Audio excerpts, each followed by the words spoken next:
Hello students, today is Wednesday, April 29th, 2020 or 2020. Today I'm going to talk about what your assignments are for Wednesday. So as you can see, I have Google open.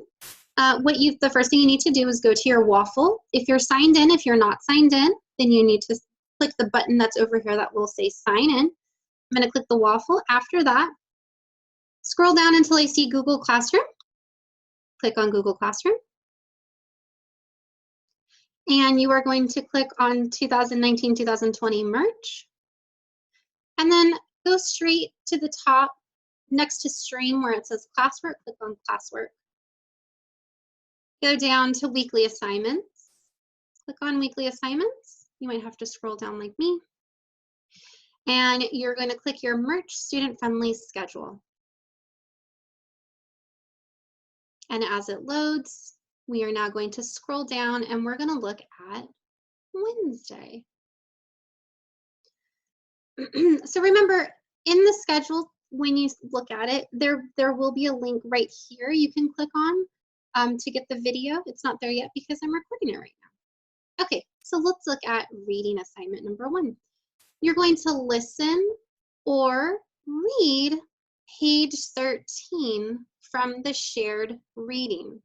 So I'm going to go ahead and click on this link.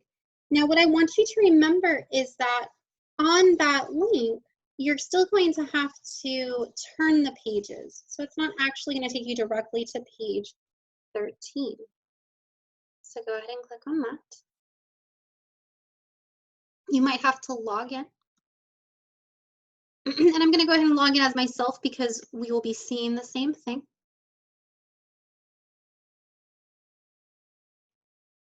And remember, you can just push no. And I'm going to turn to page 13. You know, I'm going to use the caret this time. And I'm going to look down here at the bottom, the small blueprint. I see right here, page 012 and 013. I'm going to click on that page. And so page 13 is this one, An Amazing Sight. Now remember, you can turn this button to auto, and then you can press play, and you can have the text read to you.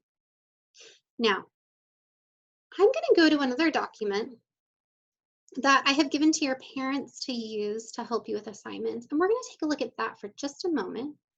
We're going to go over here to Parent Corner, because there are some more directions that we need to look at that go along with this particular assignment.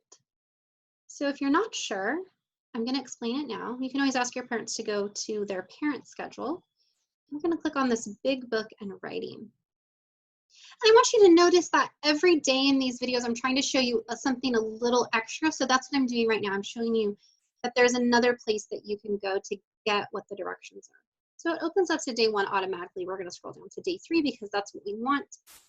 Okay, so right here it says that you need to read on pages 12 and 13, but it's showing you the student book. Guess what, students? If you still have the student book, I hope you do, then you can open up and read there. Then after that, you're going to respond. So you're going to do these things. You're going to underline a word. That is another way of saying the heads of the presidents. You're going to find a long I word. That sounds the same as light. And then you're going to write an important detail from the story. Now, if you do still have your shared reading book, you can write those things directly in the book. If you don't, you can just find them on the page. And whether you use the student one or the big book here, you'll still be able to answer those questions. Okay, let's go back. Let's find our student schedule. Hiding, there we go. So that's for your reading today. For writing, it says draw or write about an amazing sight that you have seen. So in the shared reading, it talks about a particular amazing sight, and this is called Mount Rushmore. Have you ever been on a trip and seen something that you thought was amazing? So I want you to write about that. Okay, now we're going to switch and we're going to go and look at grammar. So I'm going to put on my other camera, as you can see here. And I've got Oala here to help me. And I'm going to read this page to you.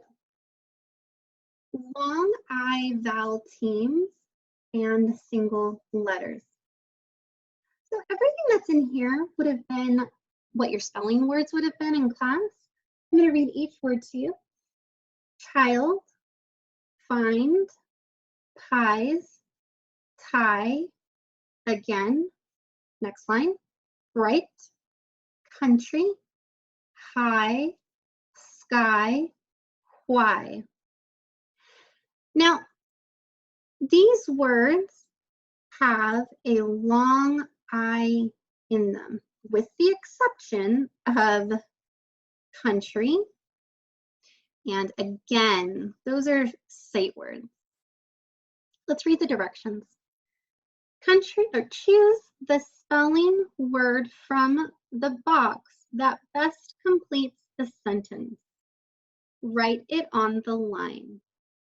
So I'm going to read you these sentences, and then you're going to have to decide which one of these words above is going to fit inside of these sentences. Here we go. Number one. Lee baked 2 blank.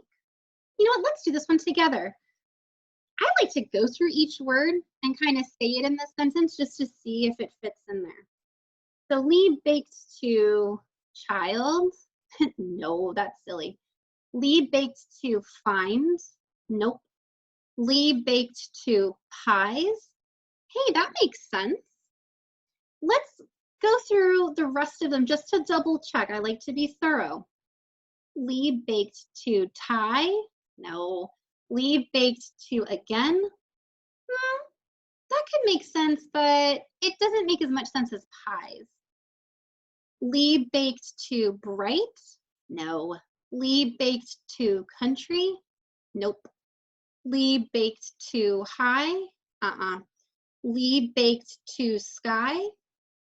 Lee baked 2 Y. The best option was pies, so I'm going to write the word pies, and then I'm going to cross off that word up here so I know I already used it. Okay, let's go ahead and read the rest of these sentences so you know what they say. I'm going to scooch this up so you can see that last one there. Number 2, the moon is in the blank. Number 3, the blank played with the toy. Number 4, can you blank my keys? Number 5, Anna wore a blank pink shirt.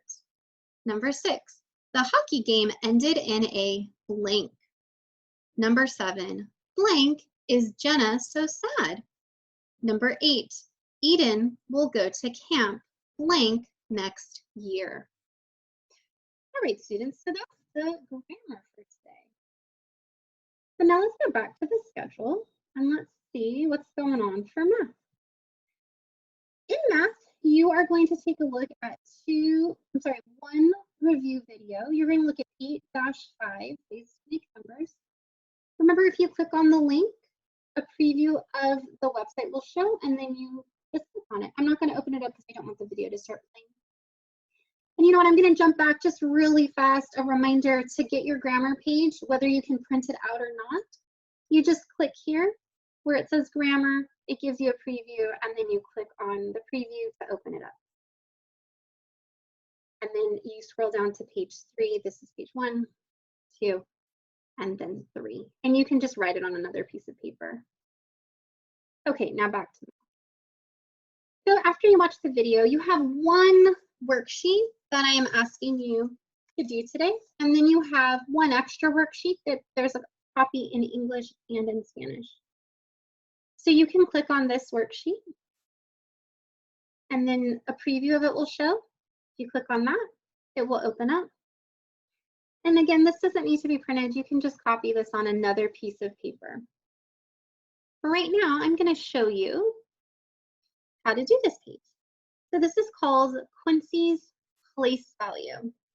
And the directions say, Quincy the quail is having a hard time figuring out tens from ones. Help him by writing each digit in the correct place value column. Well, Quincy, good news, we are here to help you. Now, students, I know that at home you might not have tens and ones cubes, but you might have pencils and pennies or something that you could use to represent tens and ones. I have some tens and ones right here, and we're going to look at the first number, which is 30. So 30 has 10, 20, 30. Has 3 tens. And so if this is 32, I'm going to count on 30, 31, 32. So I have 3 tens and 2 ones. So on the line, I am going to write that. 3 tens and 2 ones. We're going to do one more, the one underneath it, and then I'd like you to try the rest. I'm going to show you another way to do this. If you don't have anything you can use as cubes, we're going to draw a picture.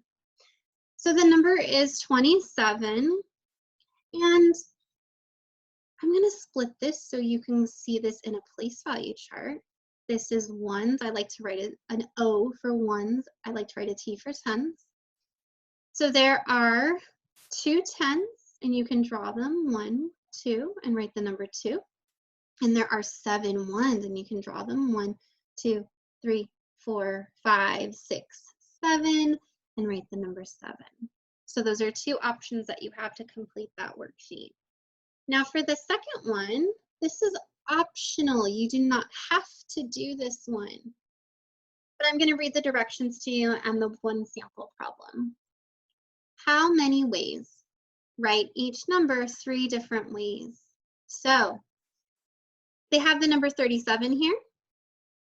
37 has 3 tens, and it has 7 ones, like you see here. So we can write 3 tens and 7 ones. But we can also break apart a 10,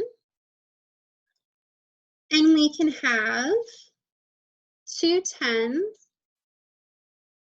and 17 ones. So we've got 7 here. We need 10 more to make 17. 2, 4, 6, 8, 10. Now, you're probably wondering, Mrs. Murch, how did you know you needed 10 more? Well, remember, I had taken a 10 from here and I broke it apart.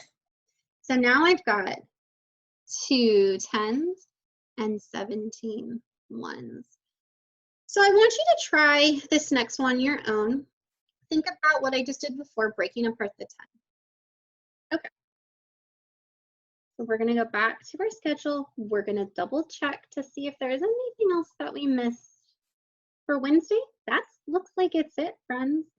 So today, I'm going to be meeting with groups 1, 2, and 3.